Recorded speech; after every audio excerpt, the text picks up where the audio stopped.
Good morning students. Required sir की class में आपका स्वागत है। आज हम इस वीडियो में जानेंगे पास्ट परफेक्ट टेंस, पूर्ण भूतकाल, निगेटिव सेंटेंस, नकारात्मक वाक्य। पहले देखते हैं पास्ट परफेक्ट टेंस की आइडेंटिफिकेशन यानी पहचान। हिंदी वाक्यों के अंत में चुका था, चुके थे, चुकी थी पाया जाता है। वह यहाँ नहीं आ चुका था। नहीं इसलिए है क्योंकि हम निगेटिव सेंटेंस के बारे में जानकारी ले रहे। वे पत्र नहीं लिख चुके थे।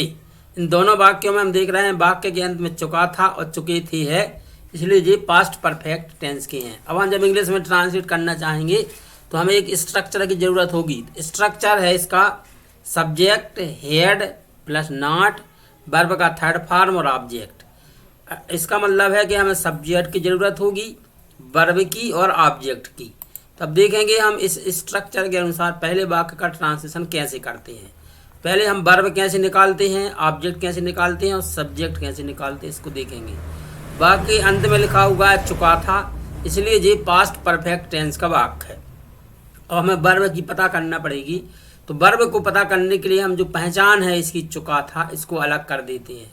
फिर देखेंगे हमें मिल गया एक शब्द आ। इस आ में हमने जोड़ दिया ना, तो हो गया आना। आना होगी वर्ब, आना बोलते हैं कमाने आना। वर्ब पता चल गई। अब हमें चाहिए सब्जेक्ट।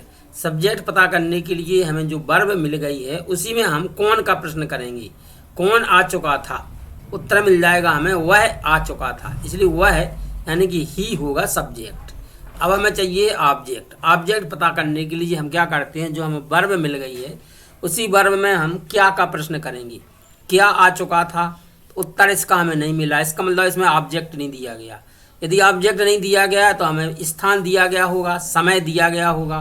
तो यदि हमें स्थान का पता करना है तो हम कहाँ का प्रश्न करेंगे। कहाँ आ चुका था, उत्तर मिल गया यहाँ, इसलिए यहाँ इसमें क्या दिया गया है, स्थान। अब देखेंगे हम क्या लिखेंगे। स्ट्रक्चर के अनुसार लिखिए। सब्जेक्ट क्या है, ही के बाद में हेड, फिर नॉट आ गया, कम जो वर्ब थी, कम का तीसरा रूप कम, केम कम आ गया। अब इसमें ऑब्जेक्ट है नहीं, इसमें प्लेस दिया गया, इसलिए हियर माने यहाँ। He had not come here. वे पत्र नहीं लिख चुके थे। इस वाक्य के अंत में भी है चुके थे, यानी ये पास्ट परफेक्ट टेंस का वाक्य है। तो हमें वर्ब पता करना पड़ेगी। पहले वर्ब क्या होगी, चुके थे के बाद लिखा है लिख, इसमें ना जोड़ दिया तो लिखना होगी वर्ब। और कौन लिख चुके थे, उत्तर मिल गया बे, तो बे होगा सब्जेक्ट। और क्या लिख चुके थे, उत्तर मिल गया पत्र होगा ऑब्जेक्ट। अब हम इनको स्ट्रक्चर के अनुसार जमा देंगे। तो पहले सब्जेक्ट आएगा। सब्जेक्ट क्या है, दे हैड नॉट, राइट का तीसरा रूप होगा written, write wrote written. They had not written a letter, तो वह यहाँ नहीं आ चुका था। He had not come here. वे पत्र नहीं लिख चुके थे। They had not written a letter. अब देखेंगे किसके साथ क्या आता। I we you they plural subject के साथ हेड आता है। He she it any singular name के साथ भी हेड आता है। क्योंकि इसमें एक ही हेल्पिंग वर्ब है हेड, तो सबके साथ में आएगी हेड। अब हम कुछ और एग्जाम्पल द्वारा समझते हैं। वह पानी नहीं पी चुका था। वाक्य के अंत में क्या लिखा है, चुका था। कौन सा टेंस है जी, पास्ट परफेक्ट टेंस। किस स्ट्रक्चर से बनाएंगे, पहले सब्जेक्ट, फिर हेड, नॉट, वर्ब का थर्ड फॉर्म और ऑब्जेक्ट। चूंकि हमने पहचान के द्वारा टेंस का पता कर लिया है, अब हम किस चीज़ का पता करेंगे, वर्ब क्या है। वह पानी नहीं पी चुका था। तो अंत में क्या है, चुका था। इसके पहले क्या लिखा है, पी में ना जोड़ दिया तो हो गया पीना होगी वर्ब। पीना को इंग्लिश में बोलते हैं ड्रिंक, तो वर्ब प्राप्त हो गया आपको पीना यानी ड्रिंक। अब सब्जेक्ट पता करेंगे, कौन पी नहीं चुका था, उत्तर मिल गया वह सब्जेक्ट हो गया। क्या नहीं पी चुका था, उत्तर मिल गया पानी यानी वाटर, ऑब्जेक्ट हो गया। तो सब्जेक्ट, वर्ब और ऑब्जेक्ट हमने तीनों पता कर ली। अब हम बस ट्रांसलेट कर देंगे। ही had not drunk water. Next example है वे शतरंज नहीं खेल चुके थे। ट्रांसलेशन क्या हो जाएगा, they had not played chess. Ram गीत नहीं गा चुका था। राम हैड नॉट संग आ सॉन्ग। तुम आम नहीं खा चुके थे। You had not eaten a mango.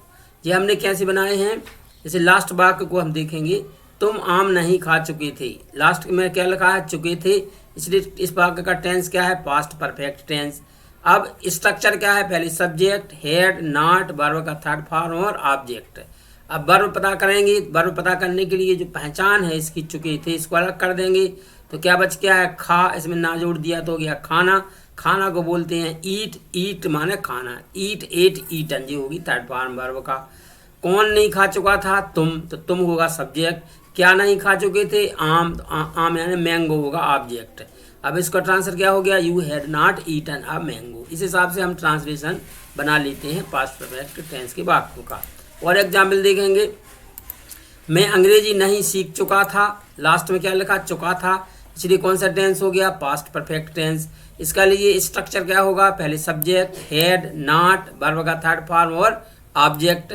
इसमें I we you they plural subject के साथ हेड आता, he she it singular subject के साथ भी हेड आता है। इस वाक्य को जब हम इंग्लिश में ट्रांसलेट करेंगे तो हमें सबसे पहले वर्ब की ज़रूरत होगी। तो चुका था के बाद लिखा है सीख, इसमें ना जोड़ दिया तो सीखना, सीखना होगी क्रिया लर्न।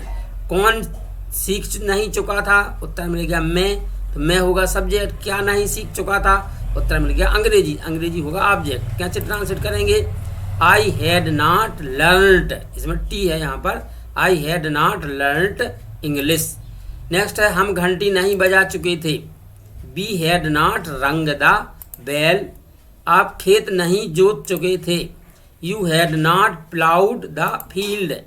वे यहाँ नहीं आ चुके थे, they had not come here.